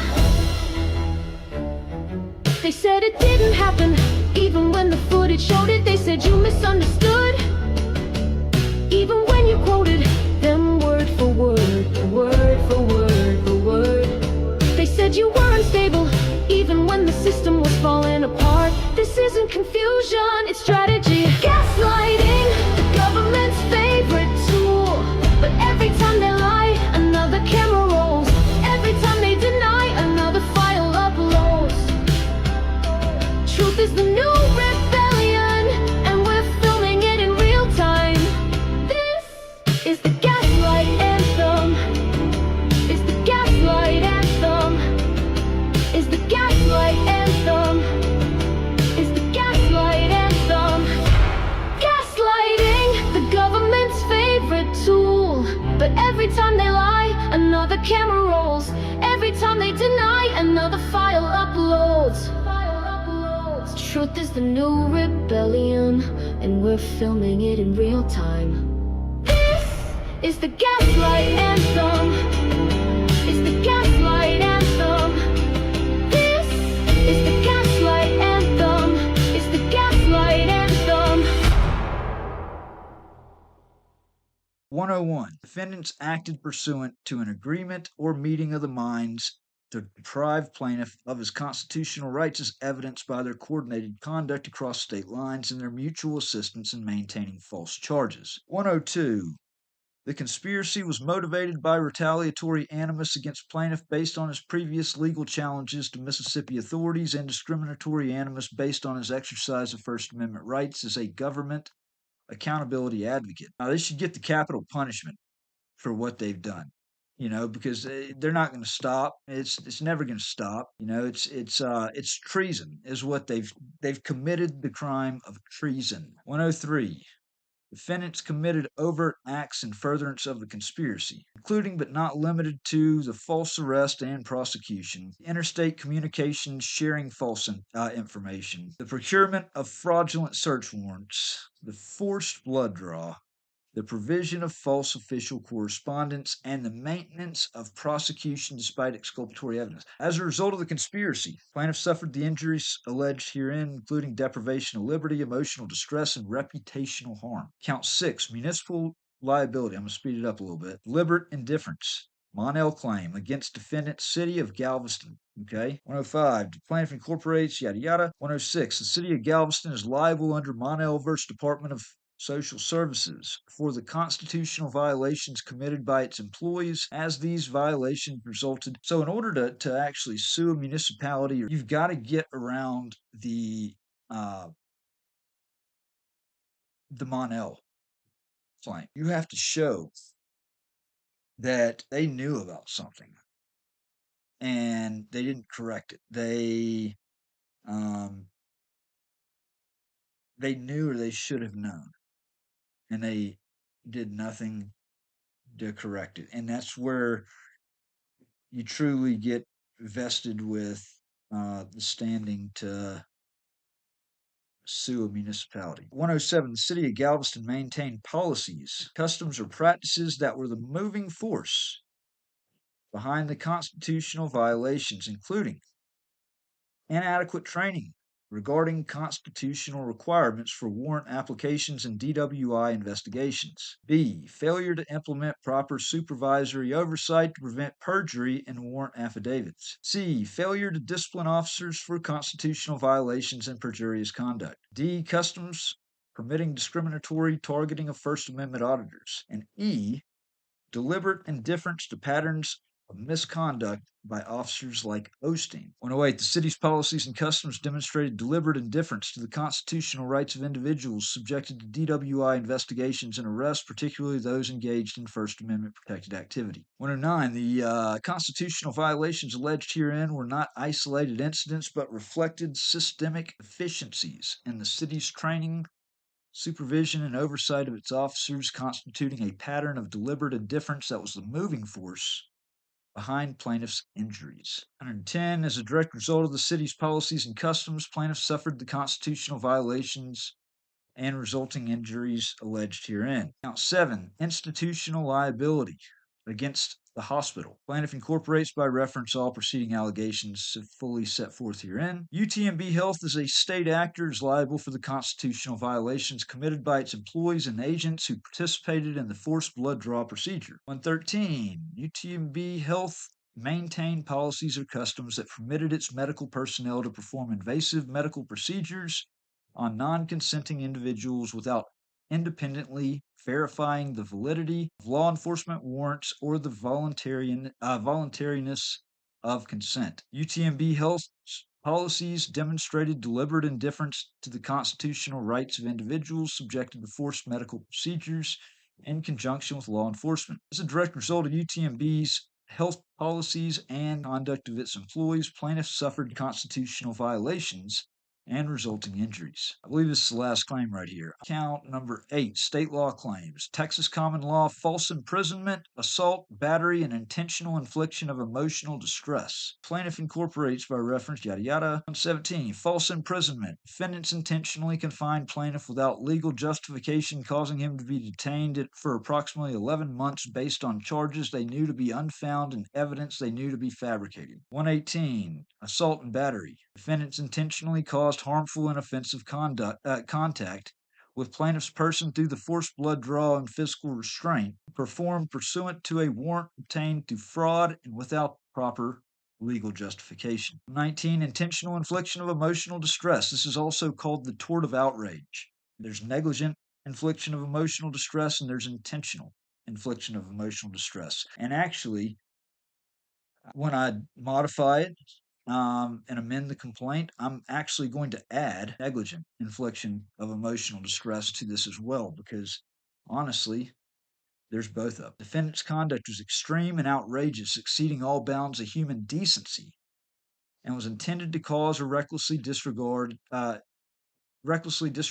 substantial likelihood of causing severe emotional distress to plaintiff. The deliberate fabrication of evidence, procurement of warrants through perjury, and coordination of an interstate conspiracy against the plaintiff constitutes conduct so outrageous as to exceed all bounds of human decency. As a direct result of the defendant's tortious conduct, plaintiff suffered significant injuries, including emotional distress, physical pain, loss of liberty, and reputational harm. All right, damages. As a direct and proximate result of defendant's unconstitutional conduct, plaintiff has suffered and continues to suffer significant damages, including but not limited to compensatory damages, loss of liberty for approximately 11 months for wrongful incarceration, physical pain and suffering from the forced medical procedures, severe emotional distress, mental anguish, and psychological trauma, damaged reputation and standing in the community, lost income and earning capacity, medical expenses and costs relating to treating psychological trauma, legal fees and costs incurred in defending against false charges. Punitive damages. Defendant's conduct was malicious, wanton, oppressive, and demonstrated reckless disregard for plaintiff's constitutional rights,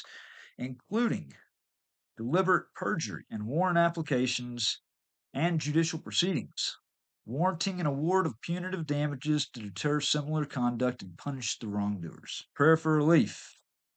Wherefore, plaintiff respectfully requests that this court exercise jurisdiction over this matter and enter judgment in favor of plaintiff and against all defendants. Award compensatory damages in an amount to be determined at trial for the injuries, losses, and damages suffered by the plaintiff. Award punitive damages against all individual defendants in an amount sufficient to deter similar conduct and punish the constitutional violations, including the deliberate procurement of search warrants through perjury. 4. Award reasonable attorney's fees, costs, and expenses pursuant to 42 U.S. Code 1988. 5. Grant declaratory relief declaring that defendant's actions violated plaintiff's constitutional rights under the First, Fourth, and 14th Amendments. 6. Grant appropriate injunctive relief to prevent similar constitutional violations in the future, including requirements for additional training on constitutional requirements for warrant applications and the rights of First Amendment auditors. 7. Grant leave to amend this complaint as justice requires. 8. Award pre- and post-judgment interest as allowed by law. 9. Grant such other and further relief as this court deems just and proper. Sending all these defendants into bankruptcy is my goal. Jury trial demand. Plaintiff hereby demands a trial by jury on all issues so triable as a matter of right. And that is it.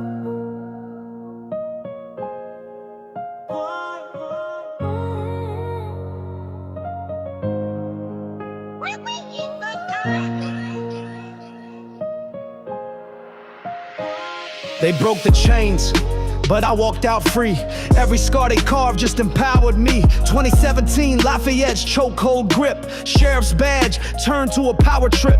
Mississippi flag in my righteous hand, public sidewalk where free citizens stand. Timmy Pruitt rolled up with manufactured rage. No permit, lies wrapped me in the cage, asked for his badge number. exercise my right. They cuffed me up in broad Mississippi daylight. Video went viral, whole county shook. They fired back with a felony book. False stalking charge, legal masquerade. All to indemnify the mess they made. 2018, November's bitter frost. Lizzie Crowder, weaponized what mattered most. Filed false rape, turned love to a courtroom game. 2 years grinding through manufactured shame. 2020 she pled out, escaped the cell. Paid her fine while my world went to hell. Support for Lydia suddenly flipped and betrayed. 4 years lost, no father-daughter serenade. No bedtime stories, no calls relayed. Just silence where our laughter used to cascade. December 2021, the storm returned. Alcorns rent while Lafayette bridges burned. Joey East crew snatched me ice cold. No evaluation, no facts, no lawful hold. Tupelo's walls, padded bed confinement. North Miss meds clouding my mental alignment. February 22, they came once more. Alcorns fabrications walked through the door. Newborn son in the ER sacred light. They cuffed me up, stole that holy night. 7 days in solitary's concrete cave. Then East Miss pharmaceuticals to enslave. June 2022, walked through the hall. Oxford City standing dignified and tall.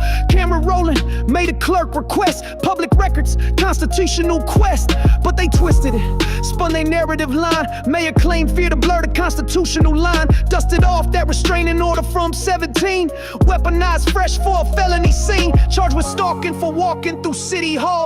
For asking questions, for standing up tall. October 22, I fought the machine again. Marched the FBI, laid truth before federal men. Oxford office, evidence carefully laid. But Beavers and Kilpatrick sharpened their blade. November 1st, revoked my parole. November 3rd, they swallowed me whole. Kilpatrick campaign, riding on my back. Used my persecution to advance her political track. Prison walls, months carved in stone. Paid the price, stood defiant alone. August 23, Galveston, suffocating heat. Journalist on assignment, working the street. Osteen's traffic stop, perfectly staged night. False default, we had charged, no sobriety test in sight. 11 months buried, holding my breath. Extradited back to face judicial death. July 24, kangaroo court show. 2-year sentence with zero proof to show. But January 25, post-conviction win. January 22nd, I walk free again. February 1st, Utah's deceptive call. Latent ground, but predatory eyes on all. Sesames reached across state lines, spinning webs with defamatory signs. Rich and spread poison wide. Boring 39 names caught in their slanderous tide. Orrington blocked, grammar's light. Layton City officials dimmed constitutional sight. March 28th, I dialed that phone. City Hall reception, cold as stone. March 31st, face federal walls. Salt Lake City, where justice calls. They demanded ID, background inspection. I said no. Constitutional protection took my place. Circle my car, still went live, raised awareness far. But the cruelest wound that still remains, Crowder's war, these invisible chains. Lydia's voice, 4 years stolen away. No good night hugs, no Father's Day. Mother and daughter separated by lies. While I break through these core-constructed skies. Filed lawsuits, align the names. Sesames, McCutcheon, their corruption games. Arrington Shield, Layton's wall. Oxford's influence, spanning it all. For Lydia's future, for truth's bright flame. For everything stolen, for clearing my name. This is the anthem, the reckoning beat. Stripped to silence, back on my feet. This ain't over, this is the ascension. Next verse I drop breaks through that dimension. From Lafayette's mud to Galveston's bars, to Layton's walls and federal scar. Yes, I'm the voice they tried to silence through fear, but I'm amplified now, crystal clear.